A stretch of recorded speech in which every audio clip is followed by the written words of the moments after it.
Sign 75 degree আছে আর একটা sign 15 degree আছে, উপরে প্লাস আছে নিচে মাইনাস আছে। দেখো তো 75 মনে মনে যদি তুমি এ কল্পনা করো আর 15 যদি মনে মনে বি কল্পনা করো, তাহলে দেখো সাইন এ মাইনাস বি আর একটা হচ্ছে কি সাইন এ প্লাস বি, এরকম হয়েছে না? আচ্ছা, সাইন এ মাইনাস বির সূত্র কি? ওখানে একটা টার্ম আসতেছে। তো দেখো এইখানে সাইন এ এ কি বলে 75 আর 15, 75 থেকে 15 বাদ দিলে কত হয়? আবার 60, আর 75 আর 15 যোগ করলে 90 হয়। তার মানে দুইটা লজিক্যাল মান আছে সবগুলাই, তাই না?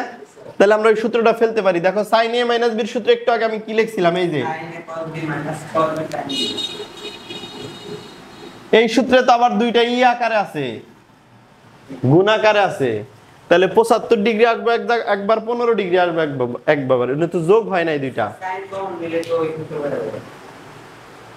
না, আমি তোমরা একটা জিনিস খেয়াল করো, যদি সাইন এ মাইনাস বির এই সূত্রটা ফেলো তোমরা, তাহলে সাইন এ এ মানে 75, তাহলে সাইন 75 কস 15 এরকম আসতেছে না?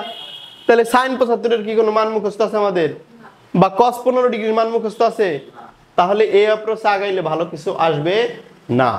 তোমরা এই কাজটা এখানে করতে পারো। দেখো তোমরা সাইন 75 এর যদি সাইন 90 ডিগ্রি মাইনাস 15 ডিগ্রি লেখো, অন্যায় হবে? নিচেও তাই, 90 ডিগ্রি মাইনাস 15 ডিগ্রি, আর উপরে কি ছিল minus sine 15 degree plus sign. ওইটা কেন বললাম? এটা দেখে তো তোমার সবার মানে একবারে কি বলে, মনে করো সামনে যেরকম খুব সুস্বাদু খাবার থাকলে যেরকম জিভ ব্যয় করে, ঠিক তেমনি তোমাদেরও তাই। এটা দেখেই তো মনে হবো যে ওই সূত্রে ফালাই, কিন্তু ওই সূত্রে ফালাইলে পরের লাইনে যায় আটকে যাবা। বুঝতে পারছো ব্যাপারটা? সেজন্য একটু বিকল্প চিন্তা করতে হবে এই ক্ষেত্রে আসা।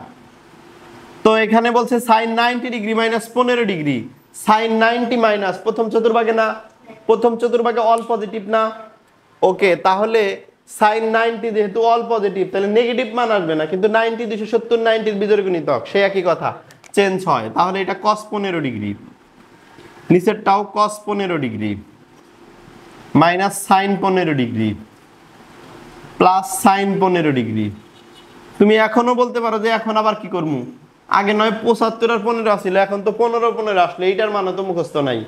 এখন যে কাজটা করবা, হর এবং লব এই দুই জায়গা থেকে cos 15 ডিগ্রি কমন নিবা। কি নিবা? কমন নিবা। তাহলে কত হয়? Sine 15 degree divided by cos 15। এই কোনো কিছু কমন নেওয়া মানে কি ওটা দিয়ে ভাগ করা না? নিচেও cos 15 ডিগ্রি কমন নিবা, তাহলে cos 15 এর cos 15 দ্বারা ভাগ করলে 1, আর সাইন 15 ভাগ cos 15।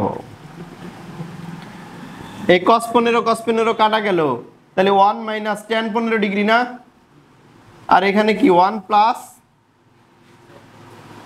tan 15 degree.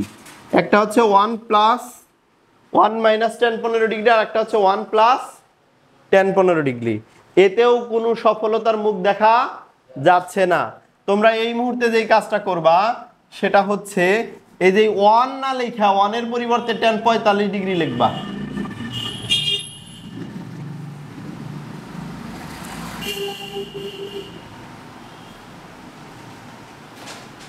আর এখানে অতিরিক্ত একটা tan 45 ডিগ্রি লিখবা। দেখো কি কাজ করছি, আগের লাইনে কি আসছে 1 মাইনাস tan 15 ডিগ্রি আর 1 plus tan 15 degree. 1 minus tan 15 degree, 1 এর স্থলে আমি tan 45 লিখছি, অবৈধ কিছু লিখছি? tan 45 ডিগ্রির মান তো 1ই। কথা কি বুঝছো? আচ্ছা, আর পরে যা আছে তাই tan 15 ডিগ্রি লিখছি, আর নিচে আবার 1 এর পরিবর্তে 45 ডিগ্রি লিখি নাই। এই যে tan 15 ডিগ্রি আসিল না, সেই tan 15 ডিগ্রির সাথে আমি একটা এক্সট্রা tan 45 ডিগ্রি গুণ করে দিছি। এই গুণ করে দেওয়ার ফলে কি মানের চেঞ্জ হইছে? tan 45 ডিগ্রি মান তো 1ই, 1 দিয়া গুণ করে 1 গুণ tan 15 মানে tan 15ই, মানের কোনো চেঞ্জ হয় নাই। কিন্তু ঘটনা একটা ঘটে গেছে, সেটা হচ্ছে এখানে সূত্র পড়ছে।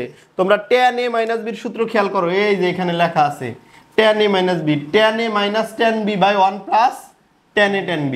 তাইলে সূত্র হবে কি, এখানেও a মানে 45 ডিগ্রি, b মানে 15 ডিগ্রি, এটা tan a মাইনাস b এর সূত্র পড়ছে 45 ডিগ্রি মাইনাস 15 ডিগ্রি। 45 থেকে 15 বাদ দিলে tan 30 ডিগ্রি। tan 30 ডিগ্রির মান আমরা কত জানি? 1/√3। এটাই হচ্ছে মান এখানে।